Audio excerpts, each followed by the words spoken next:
आपका ड्रीम तोड़वाएगा बेड़ियां। जब कोई इंसान ठानता है तो विज्ञान दांतों तले अंगुली दबाती है।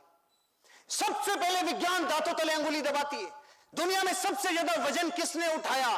तो लोग आंसर देते हैं जो वेट लिफ्टर होगा उसने उठाया। नहीं, उस मां ने जिसका बच्चा मिनी ट्रक के नीचे दब गया, सेकंड्स लगे और उठा दिया मिनी ट्रक को उस मां ने, जो 20 किलो वजन नहीं उठा सकती।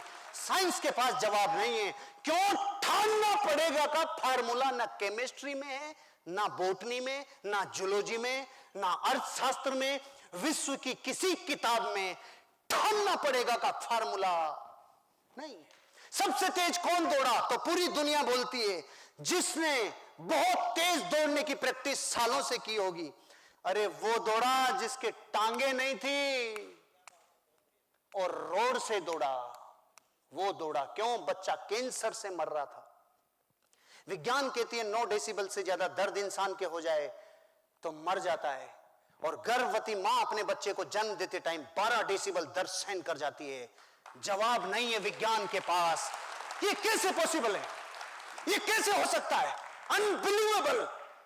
हम कह रहे हैं ना, ठानना पड़ेगा का उत्तर पूरी दुनिया में अगर किसी के पास है तो वो भारतीय दर्शन के पास है, और विश्व की कोई मैथमेटिक्स में नहीं है। ठानने से वो हो जाता है जो हजारों हजारों सालों में साइंस नहीं देख पाती। एक लात किसी के कई सालों पहले साउथ अफ्रीका में मारी गई। किसी को यह नहीं पता था कि यह लात इतनी भारी पड़ेगी कि वो आदमी ठान लेगा, तुमने ट्रेन से लात मारी है, मेरे देश से लात मारूंगा। ठान लिया, ठान लिया। जिंदगी में जब ड्रीम जागता है, जब डिसीजन की पावर जागती है, जब डेस्टिनेशन पुकारती है, तो अंदर से कुछ ठानना चालू होता है। अंदर से रात को 3-3 बजे अंगुलियों में खून आ जाते थे ठंड में। सचिन तेंदुलकर के ये हिस्सा किसी ने नहीं देखा। सारी दुनिया को सिर्फ फिनिश प्रोडक्ट पता है। क्रिकेट का भगवान, अरे बना कैसे? रातों प्रैक्टिस, ठाना। अमिताभ बच्चन 400 करोड़ माइनस, यहां से अर्थ से सीधा फर्श पे, फिर जिंदगी में ठाना और फिर उठ गया। ये ठानने की जो फिलोसॉफी है ना, ये बेचने वालों को पता चलने के बाद बहुत आगे जाते हैं। ठान सकते हो, ड्रीम देख सकते हो। अरे क्योंकि काम कारण के बिना होता नहीं है। मैं आपको बताऊं, इस दीवार को तोड़ो, और तरीके और बताता हूं। इसको सब्बल से, हथौड़ों से, बुलडोजर से तोड़ो। आप तोड़ेंगे भाई साहब? और तरीके भी बता दिए तो भी नहीं तोड़ेंगे। और मैं आपको बोलता हूं, जो तोड़ेगा उसको 100 करोड़ रुपए उधर रखा है वो पहले मिलेगा। अब तरीके पूछोगे मुझसे आप? चाहे कोई पत्नी को लाके तोड़े, कोई बाठे से तोड़े, चाहे कुछ भी करे, तोड़ेगा कि नहीं? पहले कारण नहीं था और अब ठानने का कारण 100 करोड़ भाई, फोड़ रहे भाई, फोड़, कारण हो गया। एक आदमी के 104 डिग्री बुखार, उसको जाकर बोला चल घूमने चलते हैं। ए भैया मर जाऊंगा। नहीं तू चल सकता है। अरे मैं हिल नहीं सकता।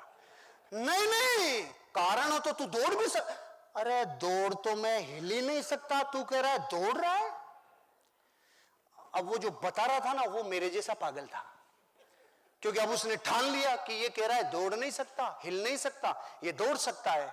उसने बुलडॉग कुत्ता लगाया पीछे। बुलडॉग को समझ, बुलडॉग जानते हो आप? इमेजिनेशन होती है। बुलडॉग का मतलब है जिस हिस्से को छुएगा वहां से 8 इंच का गोला करके जाएगा। जो हिल नहीं रहा था अब वो ऐसा दौड़ा कि रुक नहीं रहा। ये कैसे हो सकता है? अरे ये पॉसिबल नहीं है। 104 डिग्री में जो हिल नहीं रहा था अब रुक नहीं रहा। पहले दौड़ने का कारण नहीं था, अब रुकने का कारण नहीं है, क्योंकि जो बुखार में लेटे रहने का दर्द था, उस दर्द से बड़ा दर्द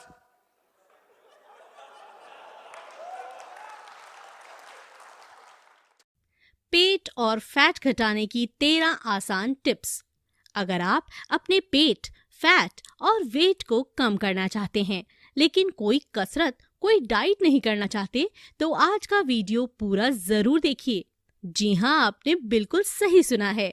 बिना कसरत, बिना डाइट के अपने वजन, पेट और फैट को कम कर सकते हैं। और इसीलिए आज हम आपको 13 टिप्स बता रहे हैं जो कि आपको शानदार नतीजे दे सकते हैं। और हम आपको इन टिप्स के बारे में बताएं, उसके साथ ही इतनी रिक्वेस्ट करेंगे कि प्लीज हमारे चैनल हेल्थ एंड मनी को सब्सक्राइब करके बेल का बटन जरूर प्रेस कर दीजिए ताकि आप हमारे कोई भी वीडियो कभी भी मिस ना करें। पहला, डाइट में प्रोटीन को शामिल करें। प्रोटीन का बड़ा फायदा ये है कि वजन घटाने में ये मदद करता है। इसकी वजह से भूख कम लगती है तो आपकी डाइट कम होगी और अपने आप ही कम कैलोरीज के कारण तो वजन कम होगा ही। साथ ही इससे फैट बर्न होने में मदद मिलती है और अगर आप इसे अपने खाने में शामिल करते हैं तो 1 महीने में ही चमत्कारी नतीजे मिलते हैं। दूसरा, पूरे दिन पानी पीने की कोशिश करें।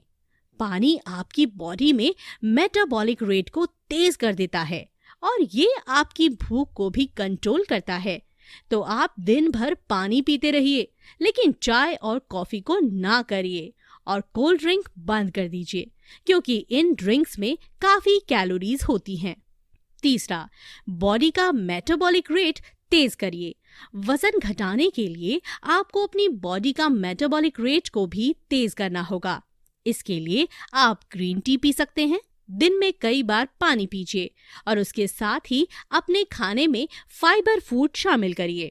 आप अपनी डाइट में प्रोटीन को भी शामिल कर सकते हैं और ये सब मिलकर आपकी बॉडी में मेटाबॉलिक रेट को तेज कर देता है और आपका वजन भी तेजी से कम होता है। चौथा, 45 मिनट वॉक करिए। अगर आप सिर्फ हर दिन 45 मिनट तक मॉर्निंग वॉक कर लेते हैं तो आप डाइट में चेंजेस करे बिना भी 1 साल में करीब 15 किलो वजन कम कर सकते हैं। और अगर आप डाइट के साथ इस वॉक को करते हैं तो आपको और ज्यादा शानदार नतीजे मिल सकते हैं। तो कोशिश करिए कि हर दिन थोड़ी वॉक करिए और शानदार नतीजे लीजिए। पांचवा, खाने में कार्बोहाइड्रेट, मीठा और स्टार्च को कम करिए। जब आप खाने में कार्बोहाइड्रेट, स्टार्च या मीठे जैसे खाने नहीं खाएंगे तो आपकी भूख कंट्रोल में रहेगी। जब आपके शरीर में कम कैलोरीज मिलेंगी तो आपका वेट लॉस होने लगेगा और कुछ ही महीनों में आपका वजन तेजी से कम होने लगेगा। छठा, लो फैट दूध पीजिए। जब आप लो फैट दूध पीते हैं आपको बहुत ज्यादा कैल्शियम मिलता है और आपको कम कैलोरीज मिलती हैं। साथ ही आपको इसमें प्रोटीन भी ज्यादा मिलता है जो कि आपकी सेहत के लिए शानदार होता है और आपका वजन भी कम हो जाता है। सातवां, खाना घर पर ही खाने की कोशिश करिए। फिलहाल तो आप ज्यादा खाना घर पर ही खा रहे होंगे, लेकिन आने वाले दिनों में भी आपको बाहर का खाना नहीं खाना चाहिए। जब आप बाहर का खाना खाते हैं तो इस खाने में फैट ज्यादा मिलता होगा और यही आपकी बॉडी का फैट बढ़ाता है। लेकिन अगर आप बाहर खाना नहीं खाते हैं तो आपकी बॉडी का फैट कम होता जाता है और आपका वजन भी कम होता है। आठवां, धीरे खाना खाइए। जी हाँ, वजन कम करने के लिए आपको अपने खाने को बहुत ही धीरे धीरे खाना चाहिए। जब आप धीरे खाना खाते हैं तो आपका पेट जल्दी भर जाता है और कम खाना भी आपके लिए ज्यादा हो जाता है। साथ ही इस वजह से आपका खाना जल्दी हजम होने लगता है और आपको वेट लॉस में बहुत मदद मिलती है। हम आपसे कहेंगे कि आप अपने खाने को 32 बार चबा कर खाइए ताकि आपको ज्यादा से ज्यादा फायदा मिल सके। 9वां, फ्रूट जूस नहीं, फ्रूट खाइए। अक्सर लोगों को नाश्ते के साथ फ्रूट जूस पीना बहुत पसंद होता है, लेकिन हम आपसे कहेंगे कि आप जूस को ना कर दीजिए और उसकी जगह सिर्फ फ्रूट खाइए।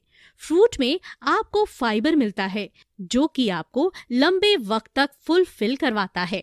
साथ ही इसमें ऐसे गुण होते हैं जो कि आपके खाने को डाइजेस्ट करवाने में काबिलियत रखते हैं और इस तरह से भी आपका वजन तेजी से कम होता है।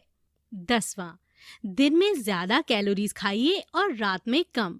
वजन कम करने के लिए एक तरीका ये भी है कि आप दिन में ज्यादा खाइए और रात में कम।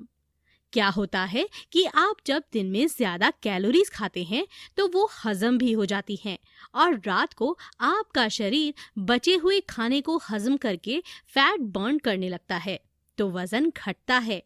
तो कैलोरीज के लेने का सही टाइम भी फिक्स करिए।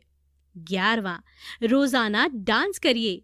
हम आपसे कसरत करने के लिए तो नहीं कह रहे हैं, लेकिन डांस तो मजेदार एक्टिविटी होती है और इसे करने के लिए आपको बोरियत भी नहीं होगी। आप हर दिन दोपहर को डांस कर सकते हैं और इसकी वजह से अपनी कैलोरीज के साथ ही अपने फैट को भी बर्न कर सकते हैं। 12वां, रोज नींबू और शहद का पानी पीजिए। हर सुबह शहद और नींबू का पानी पीने से भी आपकी बॉडी का फैट तेजी से बर्न होने लगता है। आपको इस पानी को बनाने के लिए सिर्फ इतना करना है कि पहले 1 ग्लास पानी को गर्म कर लीजिए। उसके बाद उसमें 1 चम्मच शहद और 2 चम्मच नींबू रस डालकर इसे पी लीजिए। इससे आपकी बॉडी का मेटाबॉलिक रेट बढ़ जाएगा, आपको भूख कंट्रोल में रहेगी और आपका वजन भी कम होगा। 13वां, खाने के पहले 45 मिनट पहले पानी पीजिए। अगर आप खाने के पहले पानी पी लेते हैं तो आपका पेट भर जाता है और आप कम खाना खाते हैं। इस बारे में कई एक्सपर्ट्स का ये भी कहना है कि इस तरह से आपकी बॉडी का डाइजेस्टिव सिस्टम भी अच्छा हो जाता है और फैट बर्न हो जाता है। तो आप अगर चाहते हैं तो खाने से 30 मिनट पहले पानी पी लीजिए और इस तरह से आपका वजन कम होने लगेगा। हमें उम्मीद है आप इन बातों को ध्यान रखते हुए अपना वजन कम जरूर करेंगे और इसमें कामयाब भी हो जाएंगे।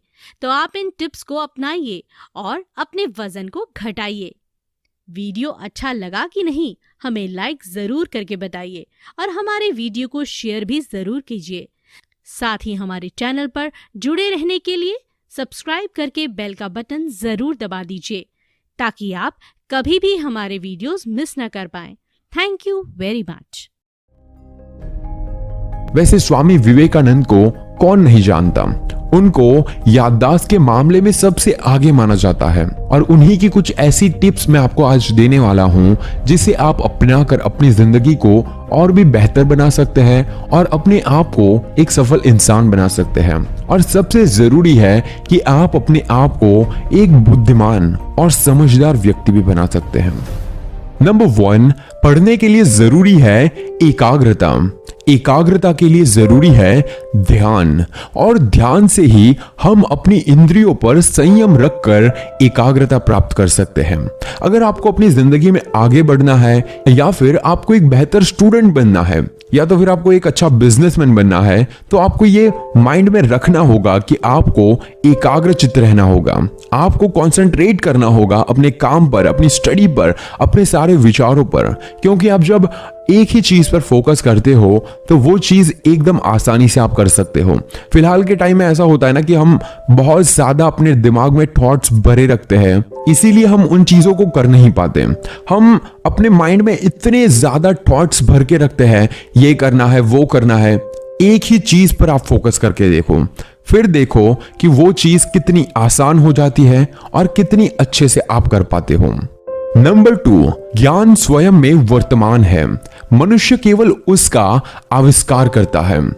वैसे आप खुद सोचो कि जो भी आपको पता है वो सारी चीजें पहले से हो चुकी है और बहुत सारी ऐसी चीजें होती हैं जो आप सोचते हैं लेकिन पहले से ही कोई कर चुका होता है।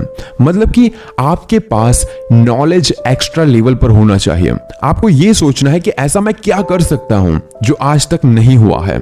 इसीलिए विवेकानंद जी कहते हैं कि नॉलेज प्रेजेंट है, इसीलिए प्रेजेंट को पहले समझना जरूरी है। और वैसे भी इंसान प्रेजेंट को इन्वेंट कर सकता है, मतलब कि आप जो सोचोगे वो धीरे धीरे बनते जाओगे। इसीलिए आपको सबसे पहले नॉलेज पर फोकस करना होगा। नंबर 3, उठो, जागो और तब तक रुको नहीं जब तक तुम अपना लक्ष्य प्राप्त नहीं कर लेते। वैसे बहुत सारे ऐसे लोग होते हैं जो प्लानिंग्स तो बहुत ज्यादा बनाते हैं, लेकिन वो उस प्लानिंग पर काम ही नहीं कर पाते। ऐसा इसीलिए होता है क्योंकि हम हार मान जाते हैं। ऐसा इसीलिए होता है क्योंकि हम ये सोचते हैं कि उस बंदे ने कुछ बड़ा काम कर लिया, मैं नहीं कर पाऊंगा, या फिर ऐसा सोचते हैं कि भाई मुझसे नहीं हो पाएगा, इसीलिए उस काम को हम नहीं कर पाते। इसीलिए स्वामी विवेकानंद कहते हैं कि उठो, जागो और तब तक नहीं रुकना है जब तक तुम अपने गोल को हासिल ना कर लो, क्योंकि अगर तुम हार जाओगे तो पीछे रह जाओगे, और अगर तुम आगे बढ़ोगे तभी तुम अपने लक्ष्य को हासिल कर सकते हो। नंबर 4, जब तक जीना तब तक सीखना। अनुभव ही जगत में सर्वश्रेष्ठ शिक्षक है। वैसे आपको पता ही होगा कि आपके पास जितना नॉलेज होगा उतना ज्यादा आप आगे बढ़ सकते हो। वैसे अभी के जो भी स्टूडेंट्स हैं या फिर जो भी नए स्टार्टअप्स हो रहे हैं, वो लोग सबसे बड़ी गलती यही करते हैं कि वो लोग एक्सपीरियंस लेना ही नहीं चाहते। उनके माइंड में बस एक ही चीज फिट होती है कि भाई मेरे पास सारी चीजें, मैंने यूट्यूब पर बहुत ज्यादा वीडियोस देख ली है या फिर मैंने बहुत सारी चीजें पढ़ ली है तो मुझे सब कुछ पता है। ऐसा नहीं होता। आपको कहीं ना कहीं छोटा छोटा एक्सपीरियंस लेना पड़ेगा। अगर आप हार भी जाओ तो आपको दिमाग में ये रखना है कि मैं ये सारी चीजें एक्सपीरियंस कर रहा हूं। जैसे कि आप हर बार गिरोगे तो आप उससे सीखोगे। One of my personal experience की जितनी बार आप असफल होते हो, मतलब कि फेल होते हो, उतनी बार आप कुछ नया सीखते हो। इसीलिए ये बात याद रखना कि जब तक आप जी रहे हो तब तक आपको सीखना है, क्योंकि इस दुनिया में सबसे कीमती चीज होती है अनुभव, मतलब कि एक्सपीरियंस। आप खुद सोचना कि जब बचपन से जो भी सारी चीजें हैं वो आज तक आपने एक्सपीरियंस की है, वो पैसों से नहीं खरीदी जा सकती। इसीलिए छोटी छोटी चीजों को एक्सपीरियंस करने की ट्राई कीजिए। नंबर 5, पवित्रता, धैर्य और उद्यम। ये तीनों गुण में एक साथ चाहता हूं। वैसे स्वामी विवेकानंद की ये बात मुझे काफी पसंद है। वो चाहते हैं कि कोई भी चीज हो जिसमें पवित्रता हो, धैर्य हो और उद्यम हो, क्योंकि अभी के टाइम में हम सब लोग कोई भी चीज आराम से नहीं करना चाहते, बस आज हो जाए। उसके लिए हम अपने दिमाग को क्लीन नहीं रखना चाहते, पवित्र नहीं रहना चाहते, धैर्य नहीं रखना चाहते किसी भी चीज में कि ये काम थोड़ा टाइम लग सकता है। जैसे कि पेड़ को बड़ा होने में टाइम लग सकता है, वो चीज हम नहीं जानना चाहते। हम बस यही चाहते कि बस आज के आज हो जाए। ऐसा नहीं होना चाहिए। इसीलिए स्वामी विवेकानंद कहते हैं कि ये तीनों गुण, पवित्रता, धैर्य और उद्यम, ये तीनों मैं एक साथ चाहता हूं। नंबर 6, लोग तुम्हारी स्तुति करें या निंदा। लक्ष्य तुम्हारे ऊपर कृपालु हो या ना हो, तुम्हारा देहांत आज हो या युग में हो, तुम न्याय पथ से कभी भ्रष्ट ना हो। वैसे आपने देखा होगा कि जब भी आप कोई नया काम स्टार्ट करते हैं तो बहुत ज्यादा ऐसे लोग आएंगे जो आपको सुनाएंगे कि तू नहीं कर पाएगा, ये नहीं हो सकता, या फिर ये आइडिया ही बेकार है। उसी पर विवेकानंद कहते हैं कि लोग भले तुम्हारी स्तुति करें या फिर वो तुम्हारी कितनी भी बुराई कर ले, लक्ष्य तुम्हें मिले या ना मिले, कुछ भी हो सकता है। मतलब कि ये दुनिया में सब कुछ पॉसिबल है। अच्छा भी हो सकता है, बुरा भी हो सकता है, और बुरे से बुरा भी हो सकता है। लक्ष्य मिल भी सकता है, नहीं भी मिल सकता है, लेकिन न्याय पथ, मतलब कि सही रास्ते से कभी भी तुम्हें पीछे नहीं हटना है। चाहे कुछ भी हो जाए, लोग तुम्हारे साथ हो ना हो, तुम्हें गोल मिले या ना मिले, तुम्हें सिर्फ और सिर्फ सही रास्ते पर चलना है।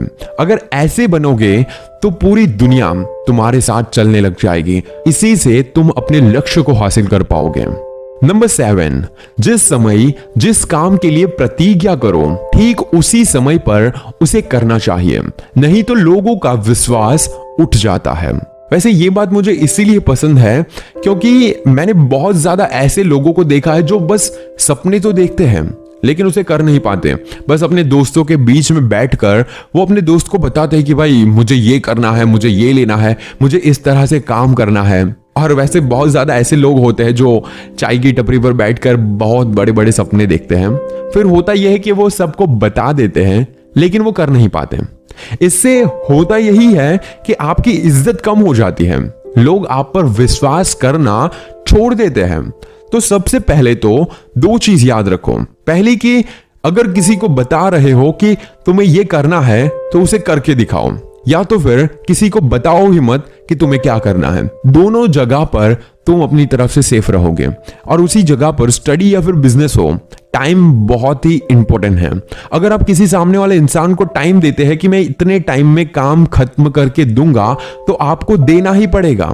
अगर आप ऐसा नहीं करोगे तो आपके ऊपर से उनका विश्वास उठ जाएगा। अगर विश्वास उठ गया तो आपका बिजनेस में लॉस भी जा सकता है। तो सबसे पहले ऐसा कुछ करो कि आपके ऊपर लोग भरोसा करें और समय की कदर करना सीखो। नंबर 8, जब तक आप खुद पे विश्वास नहीं करते तब तक आप भगवान पे विश्वास नहीं कर सकते। वैसे पर्सनली मैं भगवान और एनर्जी इन दोनों में मानता हूं, बिकॉज कि एनर्जी एक भगवान जैसी ही चीज है। लाइक हवा, पानी, ये जो भी लाइट्स वगैरह है, प्रकाश, इन सारी चीजों को हम एनर्जी के वे में देखते हैं और उसे हम भगवान कह सकते हैं। और सबसे जरूरी चीज ये भी होती है कि हमें पहले तो खुद पर विश्वास करना होगा, क्योंकि जो चीज हमें दिखती तक नहीं उस चीज पर हम भरोसा करते हैं। और उस चीज पर अगर भरोसा करके हम अपनी जिंदगी को चला सकते हैं तो हमें अपने आप पर भी भरोसा करना होगा। चाहे कितनी भी बार गिर जाओ, चाहे हजारों बार गिर जाओ, चाहे कुछ भी हो जाए, पहले तो खुद पर विश्वास करना सीखो। उसके बाद जो ऊपर वाला है, जिसको हम भगवान कहते हैं, वो भी आपका साथ देगा। क्योंकि अभी की जिंदगी में हम छोटे से फेलियर से भी हार जाते हैं। कुछ लोग तो, मैंने बहुत सारे ऐसे लोग देखे हैं जो बस कुछ कम मार्क्स आने पर भी अपनी जान दे बैठते हैं। और ऐसे भी लोग मैंने देखे हैं जो बिजनेस में एक बार लॉस होने पर भी हार मान जाते हैं। और ऐसे भी कुछ लोग हैं जो बस कुछ लोगों की बातें सुनकर अपने आप को कम समझने लगते हैं। यार, खुद पर सबसे पहले विश्वास करो कि मैं सब कुछ कर सकता हूं। Everything is possible for me. मैं जो चाहूंगा वो पा सकता हूं। तो अपने आप पर विश्वास करके आगे बढ़ो। अगर आप एनर्जी या फिर भगवान में मानते हैं तो खुद पर भी विश्वास करना सीखो। ऊपर वाला तभी आपका साथ देगा जब आप खुद पर विश्वास करेंगे। नंबर 9, एक समय में एक काम करो और ऐसा करते समय अपनी पूरी आत्मा उसमें डाल दो और बाकी सब कुछ भूल जाओ। वैसे मैं कंसंट्रेशन पर बहुत बार बात कर चुका हूं और ये इसीलिए जरूरी है क्योंकि हम अपने काम से हर बार भटक जाते हैं। जैसे कि किसी और को देख लिया कि वो बंदा ये काम कर रहा है, बहुत पैसे कमा रहा है, या फिर उसको बहुत ज्यादा लोग जानते हैं, तो हम अपना काम छोड़कर वो काम करने लग जाते हैं। क्यों? क्योंकि वो पैसे कमा रहा है, उसके पास बहुत ज्यादा पावर आ रही है, या फिर उसको बहुत ज्यादा लोग जानने लग गए हैं। ऐसा करना जरूरी नहीं है। आपको पहले तो अपने गोल पर फोकस करना होगा। आपको यह सोचना होगा कि मुझे सिर्फ और सिर्फ अभी प्रेजेंट टाइम में इस चीज को कंप्लीट करना है। तब सिर्फ और सिर्फ फोकस उसी पर होना चाहिए, तभी वो काम में आप सक्सेस हो पाएंगे। फिर आप बहुत ज्यादा वीडियोस में जाकर नीचे कमेंट करते हो कि भाई मेरा ये काम नहीं हो रहा है, मेरे सपने पूरे नहीं हो रहे। कोई भी यूट्यूबर या फिर कोई भी बड़े से बड़ा इंसान आपकी प्रॉब्लम को सॉल्व नहीं कर पाएगा। आपको पहले तो सारी चीजों को छोड़कर उस काम में कॉन्सेंट्रेट करना होगा। वैसे दूसरी चीजें भी जरूरी होगी, लेकिन जिस टाइम पर वो काम कर रहे हो उस टाइम तक वो सारी चीजें बेकार समझो। नंबर 10, जितना बड़ा संघर्ष होगा जीत उतनी ही शानदार होगी। और स्वामी विवेकानंद की ये लाइन सबसे मेरी चहीती है, क्योंकि जिंदगी में स्ट्रगल बहुत जरूरी है। और ऐसा है ना कि जब भी आप लाइफ में सक्सेस हो जाओगे या फिर कोई बहुत बड़े लेवल पर पहुंच जाओगे, तभी आपके पास स्टोरी होगी सुनाने के लिए कि आपने अपनी जिंदगी में कितना स्ट्रगल किया था, आप अपनी जिंदगी से कैसे लड़कर आगे आए थे। वैसे भी एकदम सिंपल स्टोरी होगी तो आप किसी को सुना नहीं पाएंगे, आपको खुद मजा नहीं आएगा, आपको लगेगा कि ये यार कितनी फीकी सी स्टोरी है। आपकी जिंदगी में अगर कोई स्ट्रगल आ रही है, कोई प्रॉब्लम्स आ रही है, तो आप ये सोचो कि मैं कहानी का हीरो हूं, और हीरो की जिंदगी में तो प्रॉब्लम आती ही रहती है। आप मूवी देखते होंगे ना, मूवी में कैसा होता है कि हीरो के पास ही बहुत ज्यादा प्रॉब्लम्स होती है, और वो इसीलिए हीरो कहा जाता है क्योंकि उसकी जिंदगी में जितनी भी प्रॉब्लम है वो सॉल्व कर लेता है। तो आप भी अपनी जिंदगी की जितनी भी प्रॉब्लम्स हैं उसको सॉल्व करो, आप सोचो कि मैं जितना स्ट्रगल करूंगा उतनी मेरी कहानी स्ट्रांग बनेगी। और इसीलिए विवेकानंद जी कहते हैं कि जितना बड़ा संघर्ष होगा जीत उतनी ही शानदार होगी। पर्सनली मुझे भरोसा है कि आप अपनी जिंदगी के जितने भी सपने हैं वो पूरे करोगे। बेस्ट ऑफ लक आपकी जिंदगी और आपके सपनों के लिए। और कमेंट में ये जरूर लिखिए कि आपने मुझे यहाँ तक सुना और स्वामी विवेकानंद की बातों से और मेरी बातों से आपने क्या सीखा। और अगर वीडियो पसंद आए तो इसे लाइक जरूर कीजिए और शेयर कीजिए इसे अपने दोस्तों के साथ, क्या पता किसी और की जिंदगी बदल जाए। And this is Neeraj Patel. Stay inspired and stay fearless.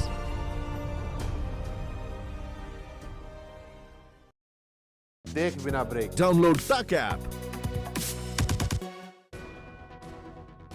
Hindi film जगत में बिहार से आने वाले अभिनेताओं और अभिनेत्रियों ने धूम मचा रखी है। आज हम आपको ऐसे ही कई बिहारी अभिनेताओं के बारे में बताएंगे जिनके बारे में जानकर आप यही कहेंगे कि ये भी बिहारी हैं। फिल्म अभिनेत्री प्रियंका चोपड़ा का जन्म जमशेदपुर में हुआ। प्रियंका चोपड़ा के सफल फिल्मी करियर ने इन्हें बॉलीवुड की सबसे अधिक वेतन पाने वाली अभिनेत्रियों में से एक बना दिया। इनके नाम सर्वश्रेष्ठ अभिनेत्री का राष्ट्रीय फिल्म पुरस्कार और 4 श्रेणियों में फिल्म फेयर पुरस्कार मिले। एक्टर सुशांत सिंह राजपूत। सुशांत सिंह राजपूत का जन्म पटना में हुआ। सुशांत की एंट्री बॉलीवुड में भले ही कायपोचे से लीड से हुई हो, लेकिन इससे पहले वो टीवी सीरियल्स के जरिए घर घर में राज कर चुके थे। सुशांत अब तक कई फिल्मों में काम कर चुके हैं। सोनाक्षी सिन्हा। फैशन डिजाइनिंग करते हुए सोनाक्षी ने बॉलीवुड में एंट्री ली और रज्जो के कैरेक्टर ने उन्हें दबंग गर्ल बना दिया। सलमान के साथ दबंग तो अक्षय के साथ रावरी राठौर जैसी उन्होंने हिट फिल्में दी। भागलपुर की नेहा शर्मा की बॉलीवुड में सरप्राइज एंट्री हुई। फिल्म कुक से नेहा शर्मा के सफर की शुरुआत हुई। उसके बाद नेहा ने कई फिल्मों में काम किया। आज नेहा शर्मा बॉलीवुड में एक बड़ा नाम है। पश्चिमी चंपारण के एक छोटे से गांव से बॉलीवुड में मनोज वाजपेयी ने तब जगह बनाई जब वहां चुनिंदा बिहारियों के ही नाम जाने जाते थे। मनोज ने एक्टिंग के बदौलत वो सब कुछ हासिल किया जिससे बिहारियों को बॉलीवुड में पहचान मिली। बॉलीवुड का ऐसा चेहरा जिसके आते ही लोग खामोश हो जाते थे। शत्रुघ्न सिन्हा का जन्म पटना में हुआ। खलनायक हो या नायक, जिस रंग में शत्रुघ्न सिन्हा आए दर्शकों ने दिल से लगा लिया। यही वजह है शत्रुघ्न सिन्हा को बिहारी बाबू के नाम से भी जाना जाता है। आर माधवन उर्फ माधवन। जमशेदपुर में जन्मे माधवन 2 बार हिंदी सिनेमा में फिल्म फेयर पुरस्कार जीत चुके हैं। साथ ही इन्हें तमिलनाडु स्टेट अवार्ड से भी नवाजा जा चुका है। तनुश्री दत्ता का जन्म जमशेदपुर में हुआ। फेमिना मिस इंडिया का खिताब जीतने के बाद साल 2005 में तनुश्री ने फिल्म आशिक बनाया आपने से हिंदी सिनेमा में कदम रखा। पटना में जन्मे शेखर सुमन एक भारतीय अभिनेता और टीवी कलाकार हैं। शेखर सुमन ने अपने थिएटर करियर की शुरुआत टेलीविजन सीरियल वाह जनाब से की थी और इन्होंने अपना फिल्मी करियर की शुरुआत फिल्म उत्सव से की थी। गुरमीत चौधरी भागलपुर जिले से ताल्लुक रखते हैं। गुरमीत चौधरी ने अपने करियर की शुरुआत छोटे पर्दे से की थी। इनका पहला सीरियल रामायण था जिसमें गुरमीत ने भगवान राम का किरदार निभाया था। बाद में इन्होंने कई शो में काम किए। आज गुरमीत सफल अभिनेता हैं। श्वेता बासु। इनका जन्म जमशेदपुर में हुआ। पहली ही फिल्म में दमदार अभिनय की वजह से श्वेता बासु को कई फिल्मों में काम करने का मौका मिला। अखिलेंद्र मिश्रा को 1990 के दशक में दूरदर्शन पर चंद्रकांता में उनके किरदार के लिए जाना जाता है। इनके नाम से एक्टिंग में कई बड़े अवार्ड हैं। छोटे से लेकर बड़े पर्दे तक में अखिलेंद्र मिश्रा की एक अलग ही पहचान है। बहुमुखी प्रतिभा के धनी संजय मिश्रा एक पॉपुलर स्टार हैं। संजय मिश्रा का जन्म दरभंगा में हुआ। पटना में जन्मे सुहासिनी मुले को राष्ट्रीय फिल्म पुरस्कार बेस्ट सपोर्टिंग एक्टर्स के अवार्ड से नवाजा जा चुका है। सुहासिनी मुले को फिल्म लगान में भुवन की मां के किरदार में पहचान मिली।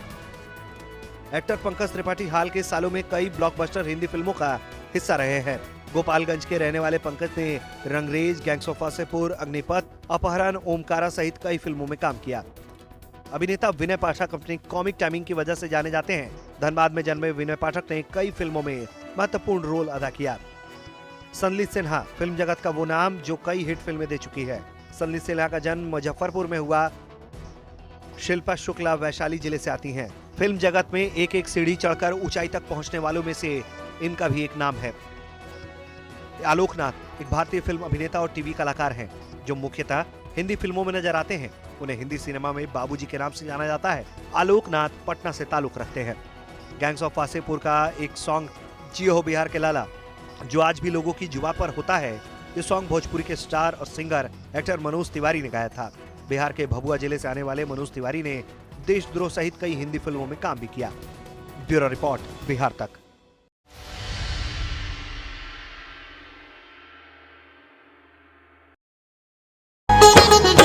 दुख में सुमिरन सब करे, सुख में करे न कोई। दुख में सुमिरन सब करे, सुख में करे न कोई। जो सुख में सुमिरन करे, तो दुख काहे को होए कबीरा, तो दुख काहे को हो।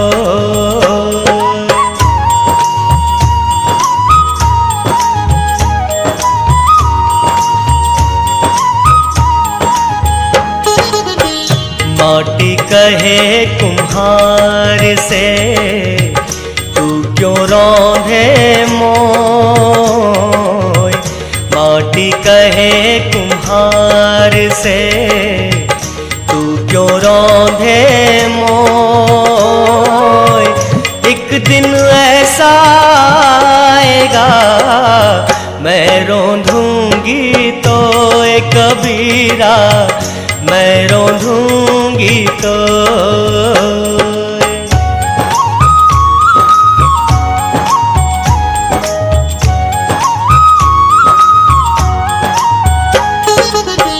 यह तन विष की बेलरी, गुरु अमृत की खान। यह तन विष की बेलरी, गुरु अमृत की खान।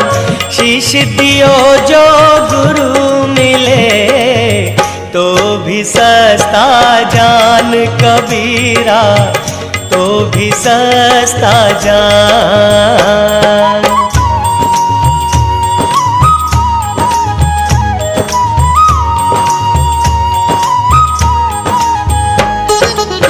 सब धरती का गज करूं, लेखन सब वन राय। सब धरती का गज करूं, लेखन सब वन राय। सात समुद्र की मसी करूं, गुरु गुण लिखा न जाए कबीरा, गुरु गुण लिखा न जाए।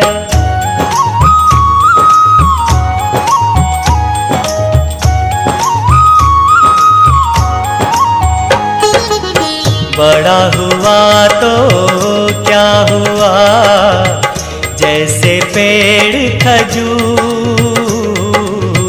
बड़ा हुआ तो क्या हुआ, जैसे पेड़ खजूर। पंथी को छाया नहीं, फल लागे अति दूर कबीरा, फल लागे अति दूर।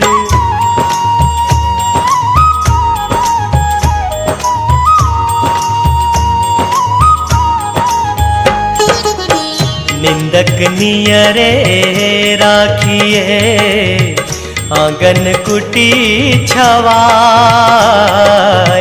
निंदक नियरे राखिए, आंगन कुटी छवाय। बिन पानी साबुन बिना, निर्मल करे सुहाय कबीरा, निर्मल करे सुहाय।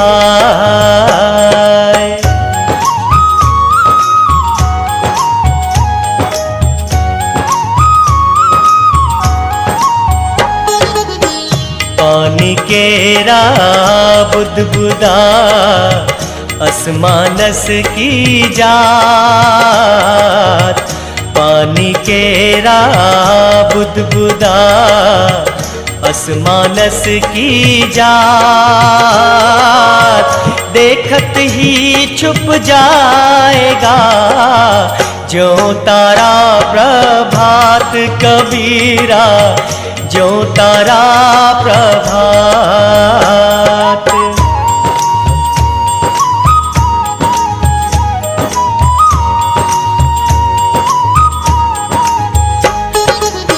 चलती चाकी देख कर दिया कबीरा रोए। चलती चाकी देख कर दिया कबीरा रोए। दो पाटन के बीच में साबुत बचा न कोई कबीरा, साबुत बचा न कोई।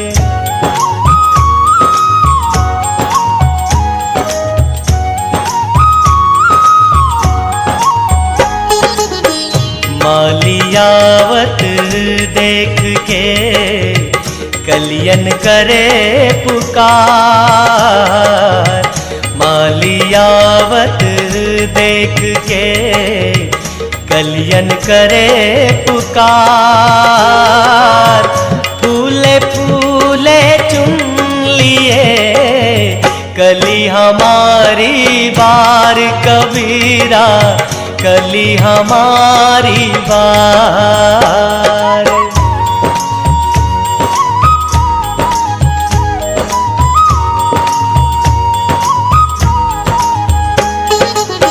मन के मते न चालिए, मन के मते अनेक। मन के मते न चालिए, मन के मते अनेक। जो मन पर अवसा नहीं, ए साधु कोई एक कबीरा, ए साधु कोई एक।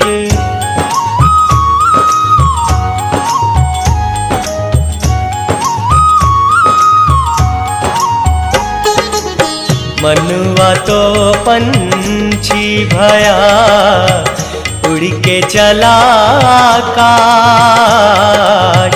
मनुआ तो पंछी भया, उड़ के चला आकाश। ऊपर ही ते गिर पड़ा, या माया के पास कबीरा, या माया के पास।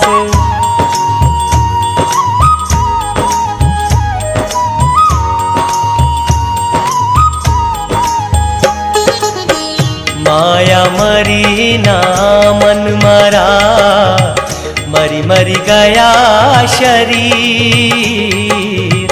माया मरी ना मन मरा, मरी मरी गया शरीर। आशा तृष्णा ना मरी, यो कह गया कबीर कबीरा, यो कह गया कबीर।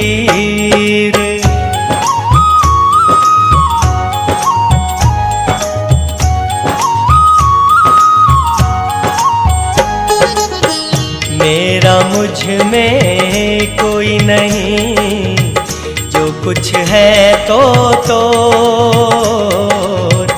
मेरा मुझ में कोई नहीं, जो कुछ है तो तेरा तुझको सौंपता। क्या लागे है मोर कबीरा, क्या लागे है मोर।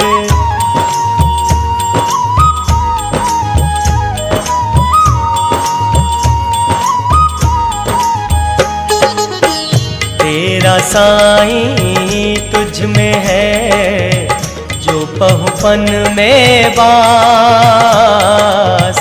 तेरा साईं तुझ में है, जो पहुपन में बास।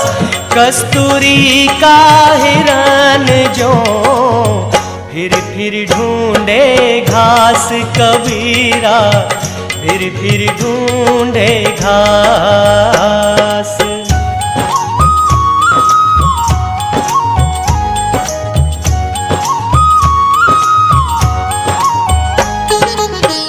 करता था तो क्यों रहा, अब कर क्यों पछताए, करता था तो क्यों रहा, अब कर क्यों पछताए। बोए पेड़ बबूल का आम कहाँ से पाए कबीरा, आम कहाँ से पाए।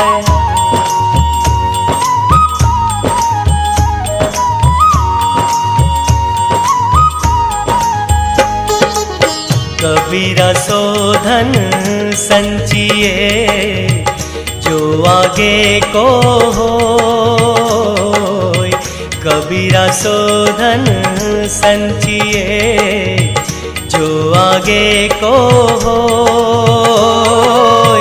शीश चढ़ाए पारी ले जात न देखा कोई कबीरा, जात न देखा कोई।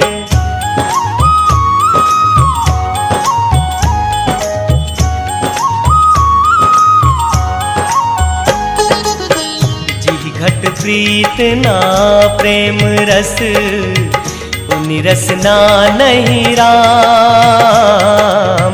जी घट प्रीत ना प्रेम रस, उनि रसना नहीं राम। ते नर इस संसार में उपजी भये बेकाम कबीरा, उपजी भये बेकाम।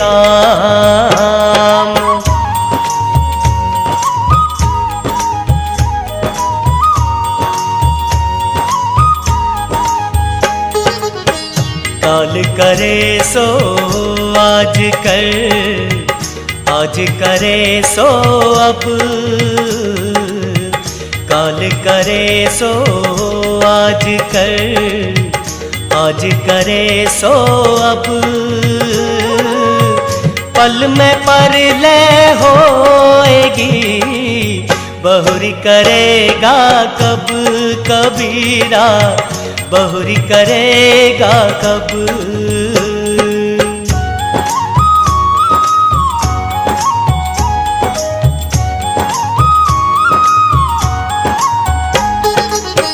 जो तिल माही तेल है, जो चकमक में आग, जो तिल माही तेल है, जो चकमक में आग। तेरा साईं तुझ में है, जाग सके तो जाग कबीरा, जाग सके तो जाग।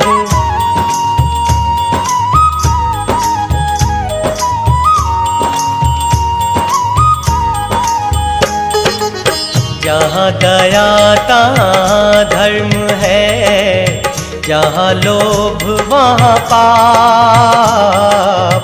जहाँ दया तहाँ धर्म है, जहाँ लोभ वहाँ पाप। जहाँ क्रोध तहाँ काल है, जहाँ क्षमा वहाँ आप कबीरा, जहाँ क्षमा वहाँ आप।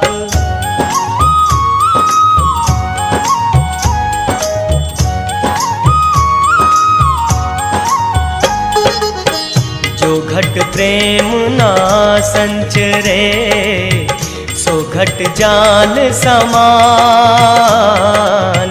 जो घट प्रेम ना संचरे, सो घट जान समान। जैसे लाल लुहार की सांस लेत बिनु प्राण कबीरा, सांस लेत बिनु प्राण।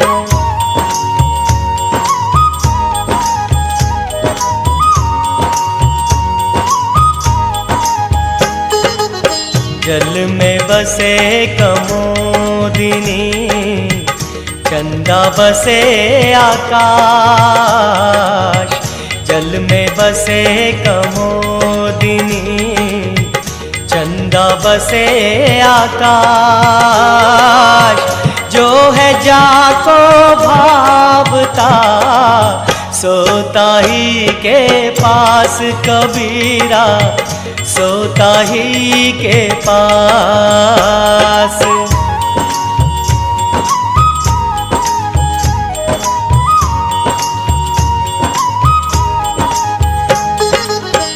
जाति न पूछो साधु की, पूछ लीजिए ज्ञान। जाति न पूछो साधु की, पूछ लीजिए ज्ञान। मोल करो तलवार का, पड़ी रहन दो म्यान कबीरा, पड़ी रहन दो म्यान।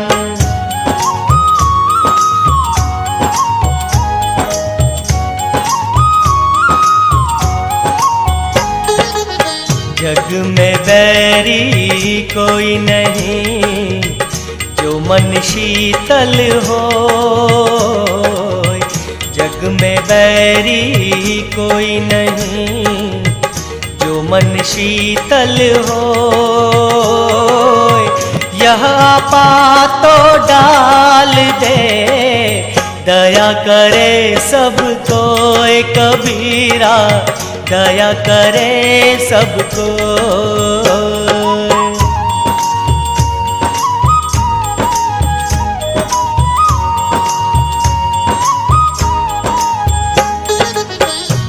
दिन गए आकार थी, संगत भई न संत। ते दिन गए आकार थी, संगत भई न संत। प्रेम बिना पशु जीवना, शक्ति बिना भगवंत कबीरा, शक्ति बिना भगवंत।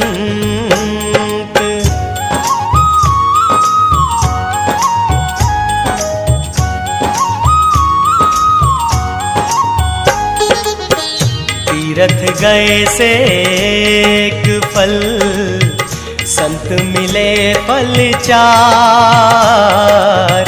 तीरथ गए से एक फल, संत मिले फल चार।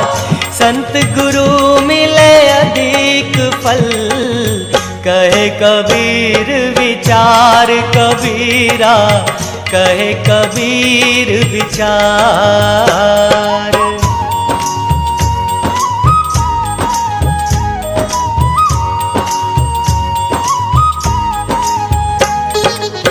तन को जोगी सब करे, मन को बिरला कोई।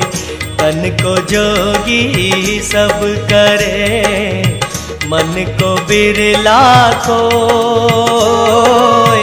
सहज सब विधि पाइए, जो मन जोगी होए कबीरा, जो मन जोगी हो।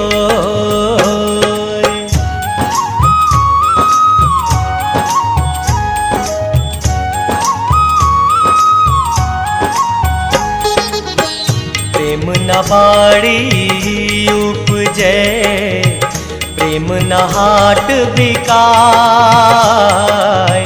प्रेम न बाड़ी उपजे, प्रेम न हाट बिकाय। राजा पर जा जही रुचे, शीस दे ले जाए कबीरा, शीस दे ले जाए।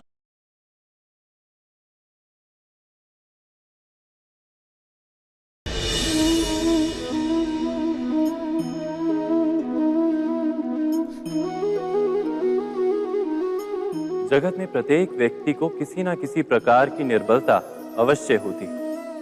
जैसे कोई बहुत तेजी से दौड़ नहीं पाता तो कोई अधिक भार नहीं उठा पाता, कोई असाध्य रोग से पीड़ित रहता है तो कोई पढ़े हुए पाठों को स्मरण में नहीं रख पाता। ऐसे अनेकों उदाहरण और भी हैं। क्या आप किसी ऐसे व्यक्ति को जानते हैं जिसे सब कुछ प्राप्त हो और हम जीवन की उस एक निर्बलता को जीवन का केंद्र मानकर जीते हैं? इस कारणवश हृदय में दुख और असंतोष रहता है सदा। निर्बलता मनुष्य को जन्म से अथवा संजोग से प्राप्त होती है, किंतु उस निर्बलता को मनुष्य का मन अपनी मर्यादा बना लेता है। किंतु कुछ व्यक्ति ऐसे भी होते हैं जो अपने पुरुषार्थ और श्रम से उस निर्बलता को पराजित कर देते हैं। क्या भेद है उनमें और अन्य लोगों में? क्या आपने कभी विचार किया है? सरल सा उत्तर है इसका। जो व्यक्ति निर्बलता से पराजित नहीं होता, जो पुरुषार्थ करने का साहस रखता है हृदय में, वो निर्बलता को पार कर जाता है। अर्थात निर्बलता अवश्य ईश्वर देता है, किंतु मर्यादा मनुष्य का मन ही निर्मित करता है। स्वयं विचार कीजिए।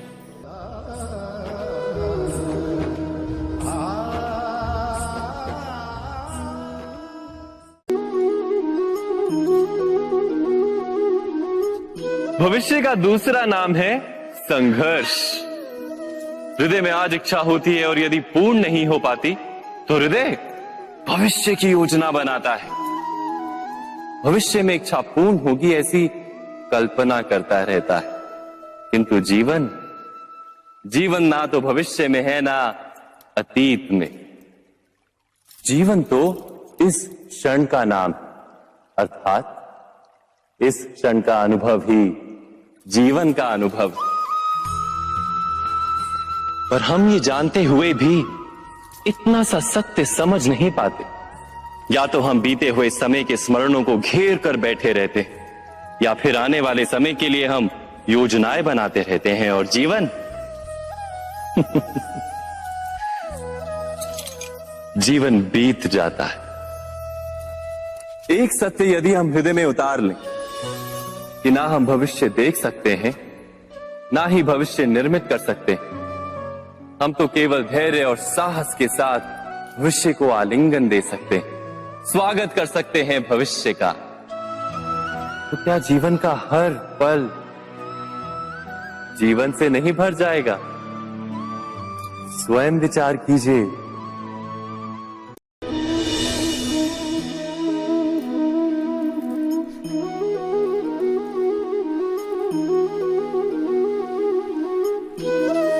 ज्ञान प्राप्ति सदा ही समर्पण से होती है, ये हम सब जानते हैं। किंतु समर्पण का वास्तविक महत्व क्या है? क्या हमने कभी विचार किया? मनुष्य का मन सदा ही ज्ञान प्राप्ति में विभिन्न बाधाओं को उत्पन्न करता है। कभी किसी अन्य विद्यार्थी से ईर्ष्या हो जाती है, कभी पढ़ाए हुए पाठों पर संदेह जन्मता है और कभी गुरु द्वारा दिया गया दंड मन को अहंकार से भर देता है। नहीं, क्या ऐसा नहीं होता? न जाने कैसे कैसे विचार मन को भटकाते हैं और मन की इसी अयोग्य स्थिति के कारण हम ज्ञान प्राप्त नहीं कर पाते। मन की योग्य स्थिति केवल समर्पण से निर्मित होती है। समर्पण मनुष्य के अहंकार का नाश करता है, ईर्ष्या, महत्वाकांक्षा आदि भावनाओं को दूर कर हृदय को शांत करता है और मन को एकाग्र करता है। वास्तव में ईश्वर की सृष्टि में ना ज्ञान की मर्यादा है ना ज्ञानियों की। गुरु दत्तात्रेय ने तो गाय और श्वान से भी ज्ञान प्राप्त कर लिया था। अर्थात विषय ब्रह्म ज्ञान का हो या जीवन के ज्ञान का या गुरुकुल में प्राप्त होने वाले ज्ञान का, उसकी प्राप्ति के लिए गुरु से अधिक महत्व है उस गुरु के प्रति हमारा समर्पण। क्या ये सत्य नहीं?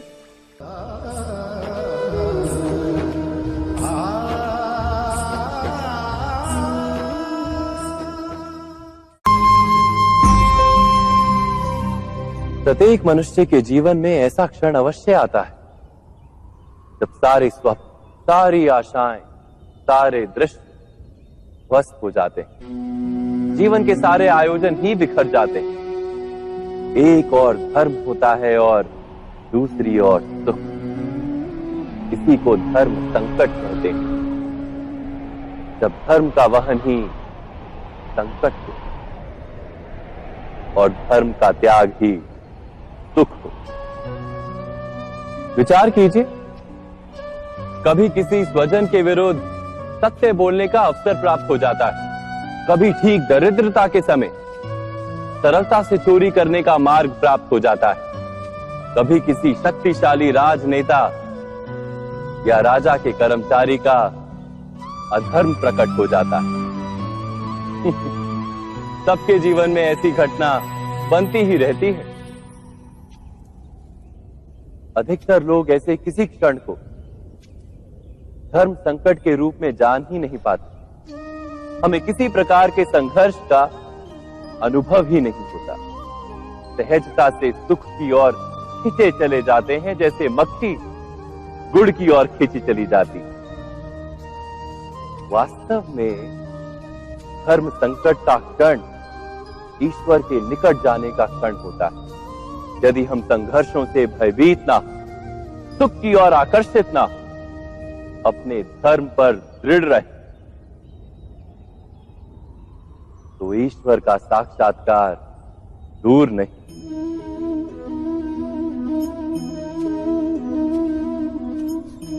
पवन से युद्ध करने वाला पत्ता यदि पेड़ से गिरता है तो भी आकाश की ओर उठता है। पवन से झुकने वाली घास वहीं भूमि पर रह जाती। अर्थात धर्म संकट से यदि हम संकट को ही टाल दें तो सुख तो मिलता है, जीवन बढ़ता है, किंतु क्या चरित्र नहीं टूटता? क्या आत्मा दरिद्र नहीं हो जाती? क्या ईश्वर से अंतर नहीं हो जाता? स्वयं विचार कीजिए। दो व्यक्ति जब निकट आते हैं तो एक दूसरे के लिए सीमाएं और मर्यादाएं निर्मित करने का प्रयत्न अवश्य करते हैं। हम यदि सारे संबंधों पर विचार करें तो देखेंगे कि इन सारे संबंधों का आधार यही सीमाएं हैं जो हम दूसरों के लिए निर्मित करते हैं। और यदि अनजाने में भी कोई अन्य व्यक्ति इन सीमाओं को तोड़ता है तो उसी क्षण हमारा हृदय क्रोध से भर जाता है। इन सीमाओं का वास्तविक रूप क्या है? क्या हमने कभी विचार किया? सीमाओं के द्वारा हम दूसरे व्यक्ति को निर्णय करने की अनुमति नहीं देते। अपना निर्णय उस व्यक्ति पर थोपते, अर्थात किसी की स्वतंत्रता का अस्वीकार करते हैं हम। और जब स्वतंत्रता का अस्वीकार किया जाता है तो उसका हृदय दुख से भर जाता है।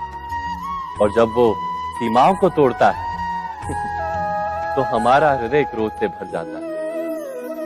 क्या ऐसा नहीं होता?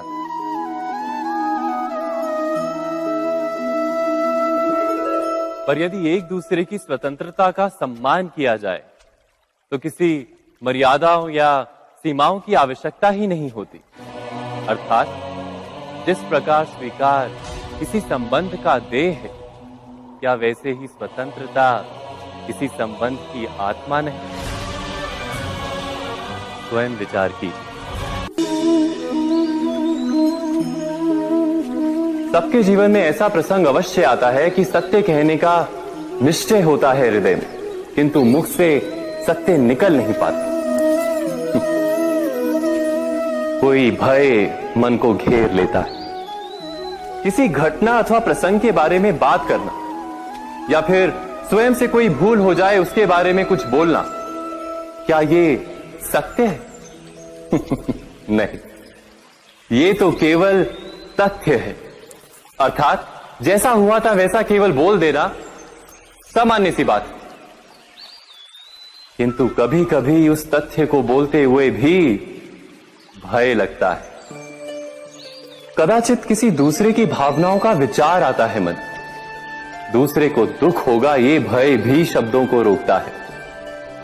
तो ये सत्य क्या है? क्या हमने कभी विचार किया है? जब भय रहते हुए भी कोई तथ्य बोलता है तो वो सत्य कहलाता है। वास्तव में सत्य कुछ और नहीं, केवल निर्भयता का दूसरा नाम है। और निर्भय होने का कोई समय नहीं होता, क्योंकि निर्भयता आत्मा का स्वभाव है। अर्थात क्या प्रत्येक क्षण सत्य बोलने का क्षण नहीं होता?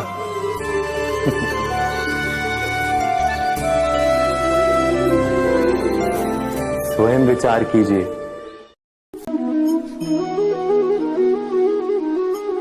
श्रेष्ठता का क्या अर्थ है? श्रेष्ठता का अर्थ है दूसरों से अधिक ज्ञान प्राप्त करना। अर्थात मूल्य इस बात का नहीं कि स्वयं कितना ज्ञान प्राप्त किया, मूल्य इस बात का है कि प्राप्त किया हुआ ज्ञान अन्य लोगों से कितना अधिक है। अर्थात श्रेष्ठता की इच्छा ज्ञान प्राप्ति को भी एक स्पर्धा बना देती है। और स्पर्धा में विजय अंतिम कब होती है?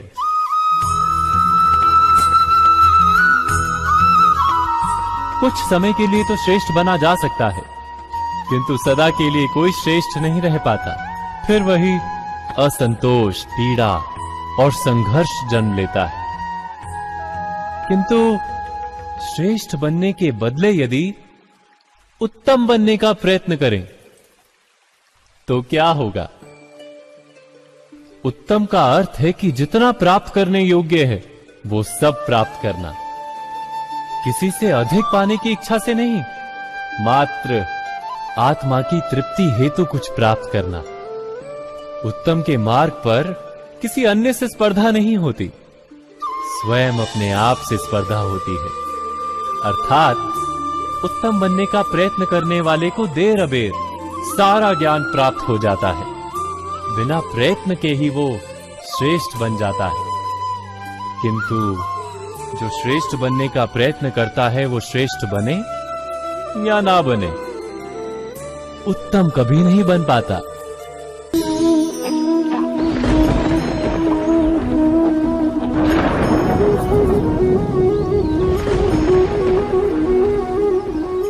सपनों और पूर्वाभासों के आधार पर हम भविष्य के सुख दुख की कल्पना करते हैं। भविष्य के दुख का कारण दूर करने के लिए हम आज योजना बनाते हैं।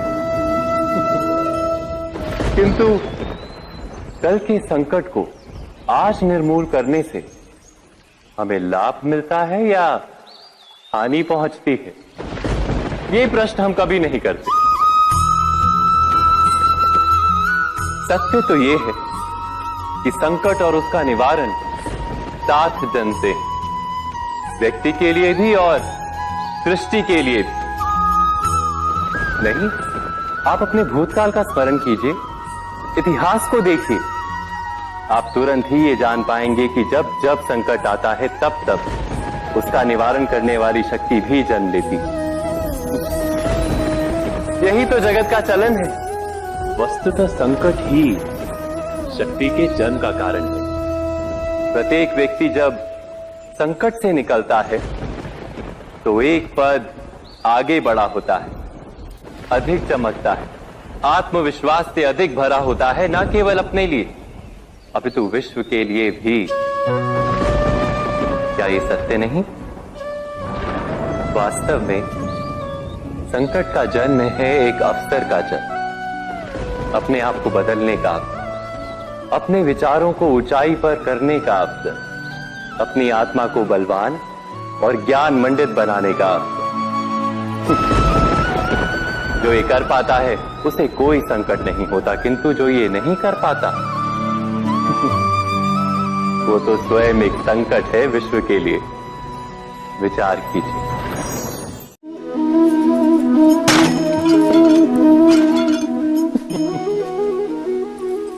कभी कभी कोई घटना मनुष्य के जीवन की सारी योजनाओं को तोड़ देती और मनुष्य उस आघात को अपने जीवन का केंद्र मान लेता। पर क्या भविष्य मनुष्य की योजनाओं के आधार पर निर्मित होते हैं? नहीं। जिस प्रकार किसी ऊंचे पर्वत पर सर्वप्रथम चढ़ने वाला उस पर्वत की तलाई में बैठकर जो योजना बनाता है, क्या वही योजना उसे उस पर्वत की चोटी तक पहुंचाती है? नहीं, वास्तव में वो जैसे जैसे ऊपर चढ़ता है वैसे वैसे उसे नई नई चुनौतियां, नई नई विडंबनाएं, नए नए अवरोध मिलते हैं। प्रत्येक पद पर वो अपने अगले पद का निर्णय करता है। प्रत्येक पद पर उसे अपनी योजनाओं को बदलना पड़ता है। कहीं पुरानी योजना उसे खाई में ना ढकेल दे। वो पर्वत को अपने योग्य नहीं बना पाता, केवल स्वयं को पर्वत के योग्य बना सकता है। क्या जीवन के साथ भी ऐसा ही नहीं? जब मनुष्य जीवन में किसी एक चुनौती को, एक अवरोध को अपने जीवन का केंद्र मान लेता है, अपने जीवन की गति को ही रोक देता है, तो वो अपने जीवन में सफल नहीं बन पाता और ना ही सुख और शांति प्राप्त कर पाता। अर्थात जीवन को अपने योग्य बनाने के बदले स्वयं अपने को जीवन के योग्य बनाना ही सफलता और सुख का एकमात्र मार्ग नहीं। स्वयं विचार कीजिए।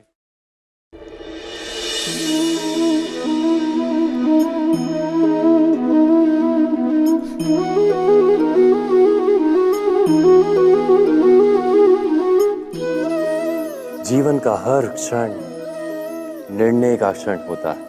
प्रत्येक पद पर दूसरे पद के विषय में कोई निर्णय करना ही पड़ता है और निर्णय अपना प्रभाव छोड़ जाता है।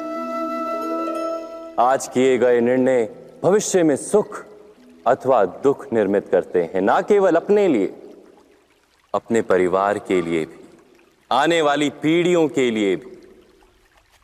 जब कोई दुविधा सामने आती है तो मन व्याकुल हो जाता है, अनिश्चय से भर जाता है। निर्णय का वो क्षण युद्ध बन जाता है और मन बन जाता है युद्ध भूमि। अधिकतर निर्णय हम दुविधा का उपाय करने के लिए नहीं, केवल मन को शांत करने के लिए लेते हैं। पर क्या कोई दौड़ते हुए भोजन कर सकता है? नहीं। तो क्या युद्ध से जूझता हुआ मन कोई योग्य निर्णय ले पाएगा? वास्तव में शांत मन से जब कोई निर्णय करता है तो अपने लिए सुखद भविष्य बनाता है, किंतु अपने मन को शांत करने के लिए जब कोई निर्णय करता है तो वो व्यक्ति भविष्य में अपने लिए कांटों भरा वृक्ष लगाता है। स्वयं विचार कीजिएगा।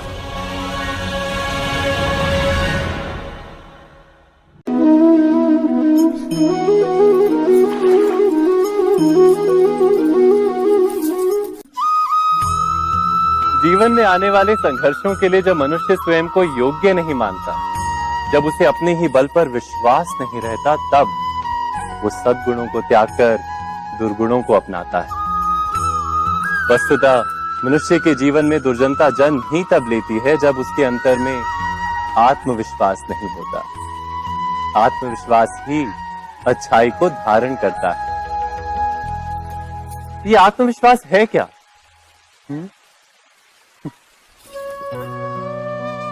जब मनुष्य ये मानता है कि जीवन का संघर्ष उसे दुर्बल बनाता है, तो उसे अपने ऊपर विश्वास नहीं रहता। वो संघर्ष के पार जाने के बदले संघर्ष से छूटने के उपाय ढूंढने लगता है। किंतु जब वो ये समझता है कि ये संघर्ष उसे अधिक शक्तिशाली बनाते हैं, ठीक जैसे व्यायाम करने से देह की शक्ति बढ़ती, तो प्रत्येक संघर्ष के साथ उसका उत्साह बढ़ता है। अर्थात आत्मविश्वास और कुछ भी नहीं, मन की स्थिति, जीवन को देखने का दृष्टिकोण मात्र है। और जीवन का दृष्टिकोण तो मनुष्य के अपने वश में होता है। स्वयं विचार कीजिए।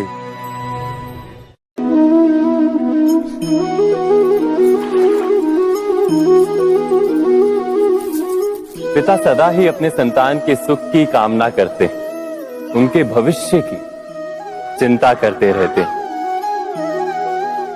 इसी कारणवश सदा ही अपने संतानों के भविष्य का मार्ग स्वयं निश्चित करने का प्रयत्न करते रहते।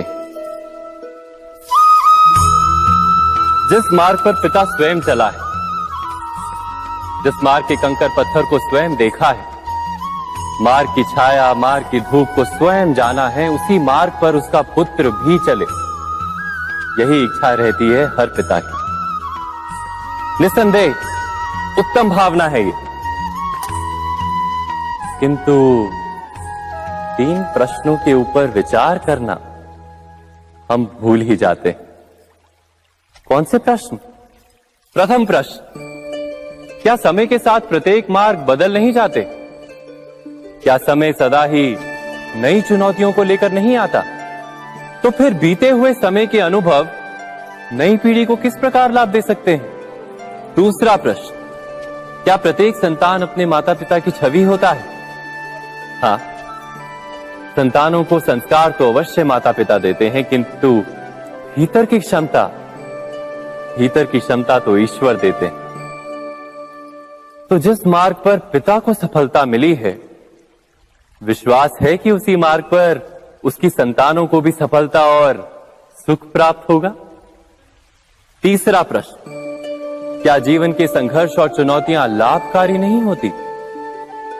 क्या प्रत्येक नया प्रश्न एक नए उत्तर का द्वार नहीं खोलता?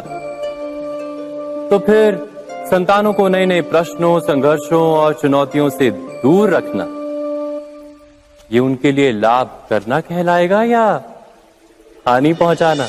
अर्थात जिस प्रकार संतान के भविष्य का निर्माण करने के बदले उसके चरित्र का निर्माण करना श्रेष्ठ है, वैसे ही संतानों के जीवन का मार्ग निश्चित करने के बदले उन्हें नए संघर्षों के साथ जूझने के लिए मनोबल व ज्ञान देना अधिक लाभदायक नहीं होगा? स्वयं विचार कीजिए। मनुष्य की सबसे बड़ी दुर्बलता क्या होती है? सोचिए। धन, प्रेम, अहंकार। मनुष्य की सबसे बड़ी दुर्बलता होती है उसके रहस्य। चाहे आप कितने भी शक्तिशाली क्यों ना हो, कितने भी प्रबल क्यों ना हो, परंतु उसके रहस्य उसके नाश की चाबी होती है। इसलिए यदि प्रबल रहना है, शक्तिशाली रहना है, समर्थ रहना है, तो अपने रहस्य को किसी को भी ना बताएं, ना मित्र को और ना ही शत्रु को, क्योंकि समय पड़ने पर कब कौन शत्रु हो जाए ऐसा कहना संभव नहीं। विभीषण को रावण के अमृत कुंड का ज्ञात था, इसीलिए प्रभु श्री राम रावण का वध करने में सफल हो सके। इसलिए उचित यही है कि आप अपने रहस्य को स्वयं तक ही सीमित रखें। मनुष्य जीवन की परीक्षा में सफल होने के लिए क्या नहीं करता? वो परिश्रम करता है, दौड़ भाग करता है, और ये सब करने के पश्चात भी जब उसका काम नहीं बनता तो वो नकल करता है ना? तनिक लौटिए अपने बचपन में, स्मरण कीजिए अपने बचपन की स्मृतियों का। क्या स्मरण हुआ? विद्यालय में जब आप परीक्षा देने जाते थे तो क्या होता था? आप ना सही, परंतु कोई ना कोई सफलता पाने के लिए नकल करता ही था और उत्तीर्ण भी हो जाता था, है ना? परंतु जीवन की परीक्षा ऐसी नहीं होती। नकल करने वाला सफल नहीं होता।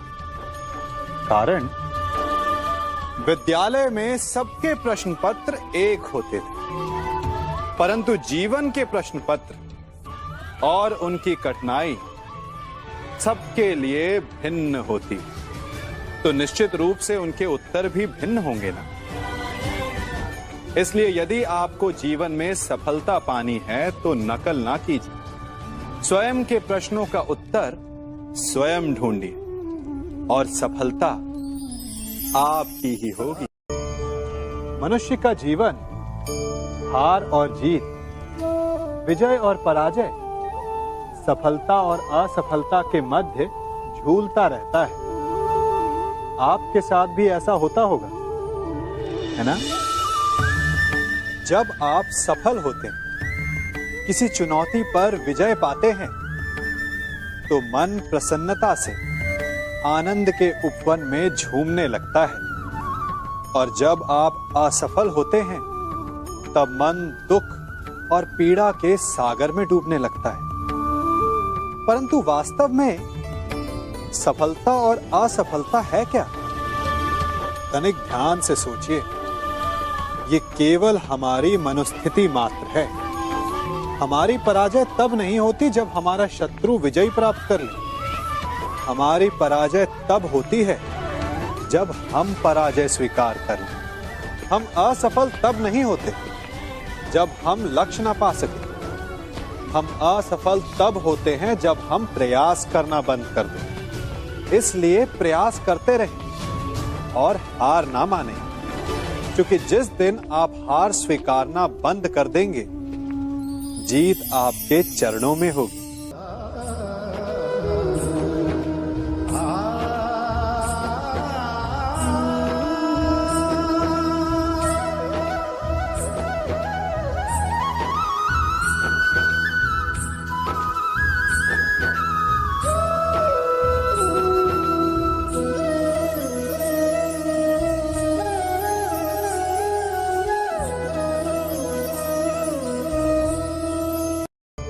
आप सबने बरगद के वृक्ष को तो देखा ही होगा।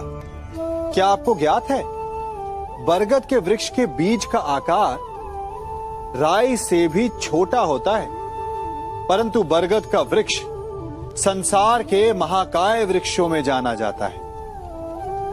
जब उसका जन्म होता है, तब उसमें वो जटाएं, वो शाखाएं नहीं होती, परंतु जैसे जैसे उसका विस्तार होता है, जैसे जैसे वो अधिक शाखाओं का भार उठाता है, अधिक पत्तियों का सृजन करता है, वैसे वैसे उसकी शाखाएं जटाएं बनकर जड़ तक पहुंचती है और इस वृक्ष को सहारा देती है। ये जीवन का बहुत महत्वपूर्ण पथ है। बिना लोभ लालच शुभ कार्य करें, अन्य लोगों की सहायता करें। धीरे धीरे आपने जिनकी सहायता की, वो आपके सहायक बनते जाएं, आपकी जड़ों को और बलशाली बनाएंगे, आयु मान और आकार बढ़ाएंगे। सहजीवन, सहायता और निष्काम कर्म आपको मृत्यु के पश्चात भी मरने नहीं देगा, आपको अमर रखेगा। हमारा शरीर प्रकृति का एक महान आविष्कार है। इससे जटिल संरचना संसार में और कोई नहीं। हमारा शरीर जितना जटिल है, यदि इसे ठीक से जाना जाए, तो इससे अधिक सरल ज्ञान देने वाला और कोई नहीं। हमारे शरीर में 5 इंद्रियां होती हैं, जो हमें भाव, गुण और वस्तुओं का बोध कराती हैं। हमारे पास आंखें हैं, नाक है, स्पर्श के लिए त्वचा है, कान है और जीभा है। सबका भिन्न भिन्न कार्य है। आंखों से देखना, कानों से सुनना, नथनों से श्वास लेना, त्वचा से स्पर्श करना और जीभा से स्वाद लेना। परंतु क्या आपने कभी सोचा कि प्रकृति ने हमें 2 आंखें दी, 2 नथने दी, 2 कान दी, स्पर्श के लिए ये पूरा शरीर दिया, परंतु जीभा केवल 1 दी? ऐसा क्यों? क्योंकि प्रकृति चाहती है कि हम देखें अधिक, सुने अधिक और ज्ञान अधिक अर्जित करें, बोले कम। क्योंकि अधिक वाचाल नाश को निमंत्रण देता है। स्मरण रखिएगा।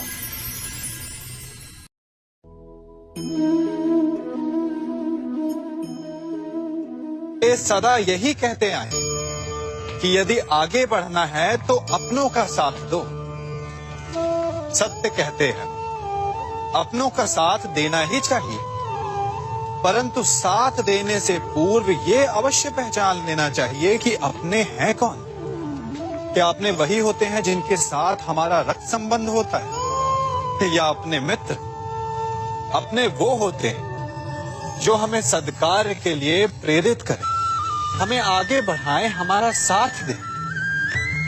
और वो जिनका साथ देने से समाज का नाश, धर्म की हानि हो, वो सगे हो करके भी सगे नहीं होते। इसलिए जब अपनों की परिभाषा का चुनाव करें तो उन्हें अपना माने जो आपका साथ दे, उन्हें नहीं जो हमें अज्ञान के मार्ग पर ले जाएं।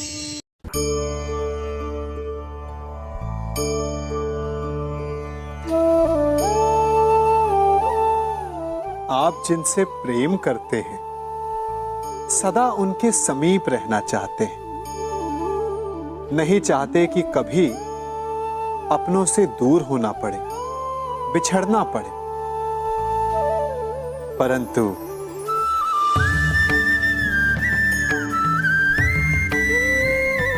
एक समय के पश्चात अपनों से दूर हो जाना उन्नति के लिए आवश्यक है। आप माता पिता हैं ना, यदि आप अपनी संतान के जीवन के हर पग पर उनका मार्गदर्शन करते रहेंगे तो आपकी संतान स्वयं मार्ग चुनना कैसे सीखेगी? मार्ग के कांटों से स्वयं को बचाना कैसे सीखेगी?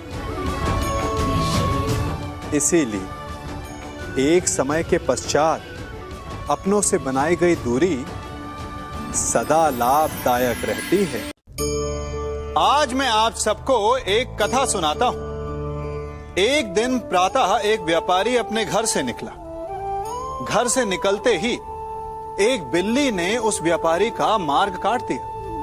व्यापारी घबरा गया, वो फिर से घर लौट गया और शुभ घड़ी की प्रतीक्षा करने लगा।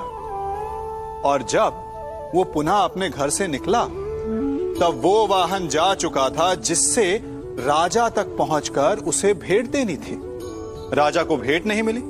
राजा क्रोधित हो गए। राजा ने उस व्यापारी का व्यापार बंद करवा दिया। इस कारण व्यापारी क्रोधित होकर घर पर अपनी पत्नी से लड़ बैठा। पत्नी अपने बच्चों समेत मैके वापस चली गई और उस व्यापारी के जीवन में यदि कुछ रह गया था तो केवल अंधकार। और इन सब का कारण वो उस बिल्ली को मानता रहा जिसने उसका मार्ग काटा था। ऐसा ही एक दूसरा व्यापारी राजा को भेंट देने निकला और उस व्यापारी का मार्ग भी एक बिल्ली ने काट दिया। वो व्यापारी तनिक घबराया, परंतु उसने आगे बढ़ना अधिक उचित समझा। राजा तक वो समय पर पहुंचा। उसने राजा को भेंट दी। राजा प्रसन्न हुए और राजा ने व्यापारी को अपना व्यापार बढ़ाने की अनुमति दी, स्वर्ण आभूषण दी। जब व्यापारी घर पर पहुंचा तो पत्नी को आभूषण और अपने बच्चों को देने के लिए वस्त्र थे उसके पास। हर ओर प्रसन्नता थी। समझ रहे हैं ना? दोनों के साथ एक ही प्रकार की घटना हुई, परंतु दोनों की प्रतिक्रिया भिन्न थी। ऐसा ही हमारा जीवन भी है। हमारे जीवन में प्रारब्ध का अपना स्थान है, परंतु उससे कई अधिक महत्वपूर्ण हमारी प्रतिक्रिया, हमारे सोच का प्रभाव है, क्योंकि यही हमारे जीवन को आकार देते हैं। इसलिए अपनी सोच को सकारात्मक रखिए। आपका जीवन सदैव आनंदमय।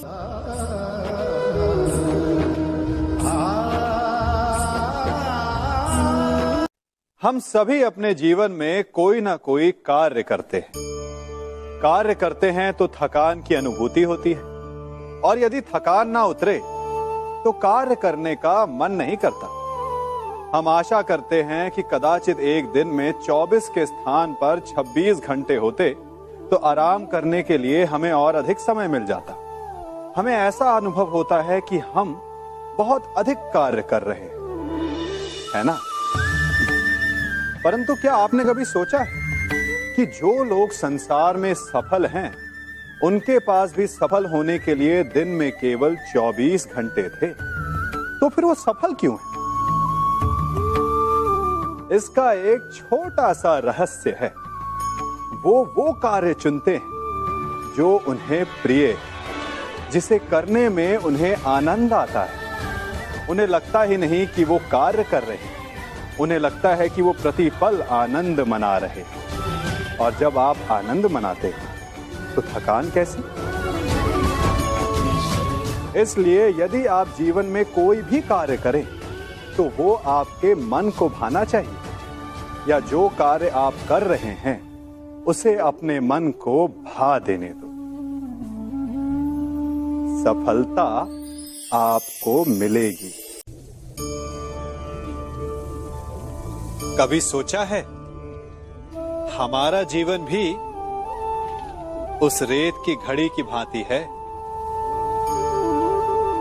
जो रेत नीचे गिर चुकी है वो हमारा अतीत है, जो अब भी ऊपर है वो हमारा आने वाला भविष्य है, और वर्तमान ये संकुचित स्थल है जहां से धीरे धीरे करके रेत गिर रही है। अर्थात हमारे पास जीने के लिए यही एक क्षण है। उसका उपयोग कैसे करना है ये हम पर निर्भर करता है। जो बीत गया उसका दुख मनाना है, या जो भविष्य में होने वाला है उसकी प्रतीक्षा में क्रोध करना है। सब कुछ करने के लिए यही एक क्षण है। प्रसन्न रहना है तो उसके लिए भी यही एक पल है। प्रतीक्षा करते रहोगे तो ये पल भी भूतकाल में बदल जाएगा। इसलिए आनंद के लिए, परोपकार के लिए प्रतीक्षा ना कीजिए। आपके पास जो पल है उनका भरपूर सदुपयोग कीजिए, क्योंकि इस घड़ी को पलटकर आप फिर से समय अवश्य गिन सकते हैं, परंतु अपना बीता हुआ समय आप वापस नहीं लौटा पाएंगे।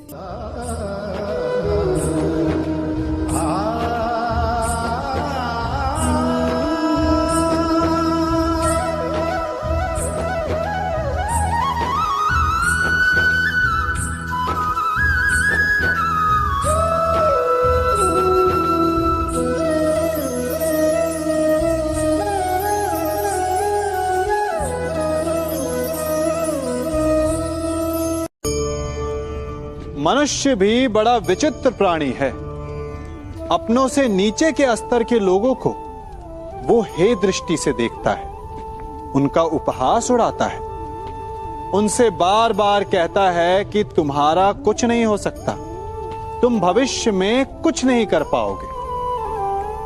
जब मनुष्य के पास धन, संपत्ति, मान होता है तो वो दूसरों का आदर नहीं करता, परंतु वो एक बात भूल जाता है कि उससे भी अधिक शक्तिशाली कोई अस्तित्व में है, और वो है समय।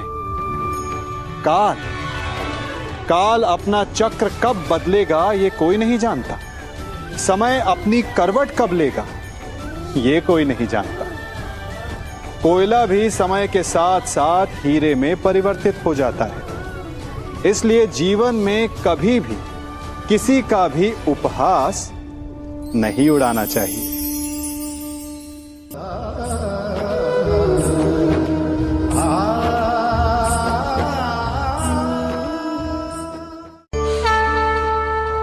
गर्व,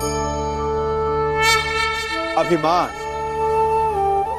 और अहंकार, ये तीनों सुनने में एक जैसे लगते हैं, परंतु तीनों का अर्थ भिन्न होता है और परिणाम भी। तीनों का आरंभ प्रेम से होता है।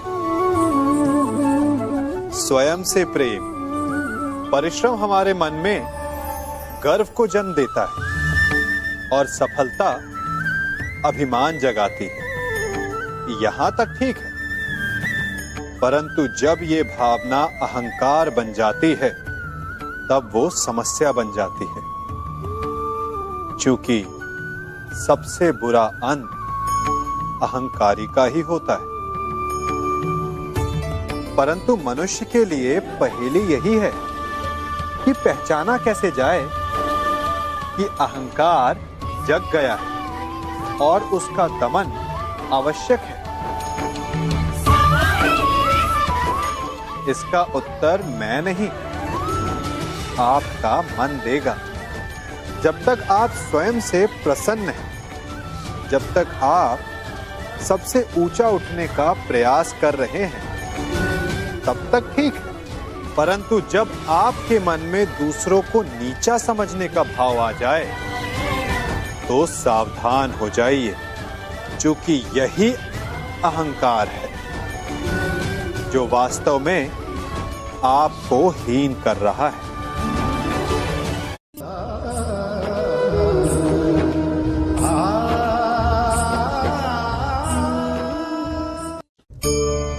आज मैं आप सबको एक कहानी सुनाता हूं। एक दिन गोकुल में दो व्यापारी आए। एक व्यापारी शहद का था, बड़ा मीठा शहद था उसका, परंतु वो गोकुल में टिक नहीं पाया। उसके व्यापार ने घाटा खाया और शीघ्र ही वो गोकुल छोड़कर चला गया। और दूसरा व्यापारी मिर्च का था। पहले दिन वो एक पोटली लाया और दूसरे ही दिन वो पूरी बैलगाड़ी भर कर लाया और धीरे धीरे पूरी मथुरा में उसकी धाक जम गई। मुझे बड़ा आश्चर्य हुआ, तो मैंने बाबा से पूछा कि ऐसा क्यों कि एक मीठे शहद का व्यापारी कंगाल हो गया और एक मिर्च का व्यापारी धीरे धीरे नगर सेठ बन गया। बाबा मुस्कुराए और उन्होंने कहा कि मीठी बोली बोलने वाले की तीखी मिर्च भी बिक जाती है और जो कड़वी बोली बोलता है उसका मीठा शहद भी नहीं बिकता। वाह, कितने उत्तम विचार हैं उनके, और उचित ही है। मनुष्य अपने जीवन में सदैव अपने वचनों से उठता है और अपने वचनों से ही गिरता है। इसलिए अपने जीवन में सदैव मीठी बोली बोलने का प्रयास कीजिए, आपका जीवन सरल हो जाएगा। मनुष्य की सबसे बड़ी दुर्बलता क्या होती है? सोचिए। धन, प्रेम, अहंकार। मनुष्य की सबसे बड़ी दुर्बलता होती है उसके रहस्य। चाहे आप कितने भी शक्तिशाली क्यों ना हो, कितने भी प्रबल क्यों ना हो, परंतु उसके रहस्य उसके नाश की चाबी होती है। इसलिए यदि प्रबल रहना है, शक्तिशाली रहना है, समर्थ रहना है, तो अपने रहस्य को किसी को भी ना बताएं, ना मित्र को और ना ही शत्रु को, क्योंकि समय पड़ने पर कब कौन शत्रु हो जाए ऐसा कहना संभव नहीं।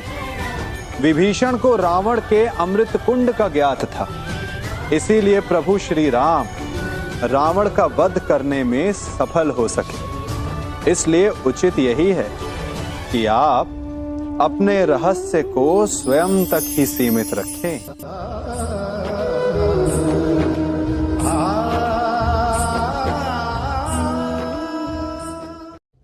युवा अवस्था भी हमारे जीवन का कितना सुंदर काल होता है ना।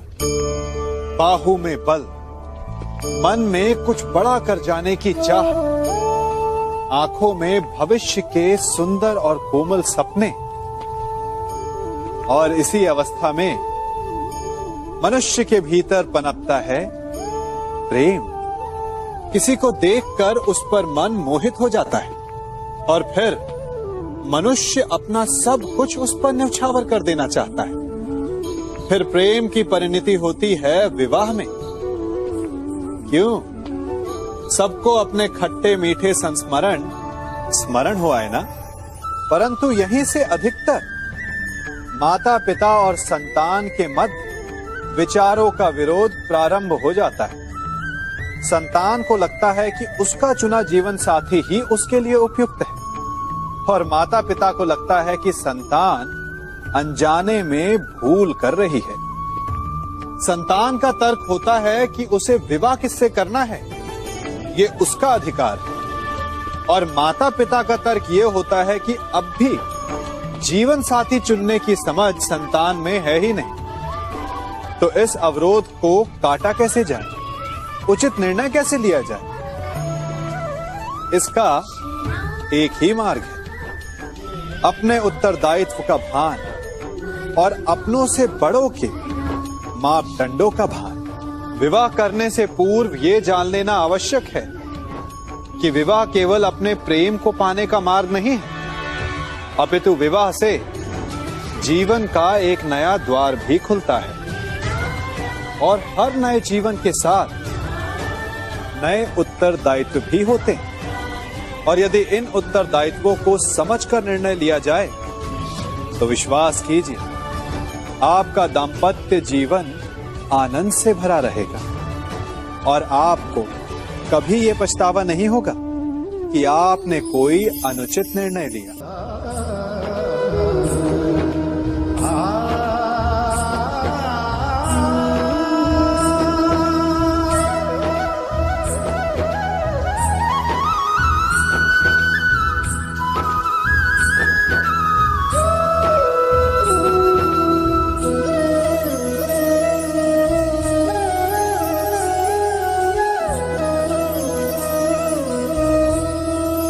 जब सागर का जल वाष्प बनकर उड़ता है तब वो हमें दिखाई नहीं देता।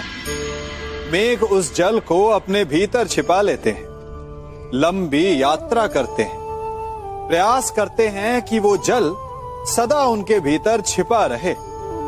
परंतु जब वायु का वेग उन्हें उड़ाकर किसी पर्वत से ले जाकर के टकरा देता है तब उन मेघों को बरसना ही पड़ता है, क्योंकि यही नियति है, यही प्रकृति है। क्योंकि जल को सागर में जाकर मिलना ही है। ठीक ऐसा ही हमारे साथ भी होता है। हम सत्य को अपने मन के मेघों में चाहे जितना छिपाने का प्रयास कर लें, परंतु समय की आंधी उसे वास्तविकता के पर्वत से ले जाकर के टकराकर हमारे समक्ष ले ही आती है। जिस भय के कारण आप सत्य को सामने नहीं लेकर आना चाहते, एक दिन वही भय हमारे समक्ष आकर खड़ा हो जाता है और फिर हम लाचार हो जाते हैं, क्योंकि हमने उस भय का सामना करने की तैयारी नहीं की होती। इसलिए सत्य से भागे नहीं, उसे छिपाए भी नहीं, उसे स्वीकार करें। भविष्य की बड़ी विपत्ति से बच जाएंगे।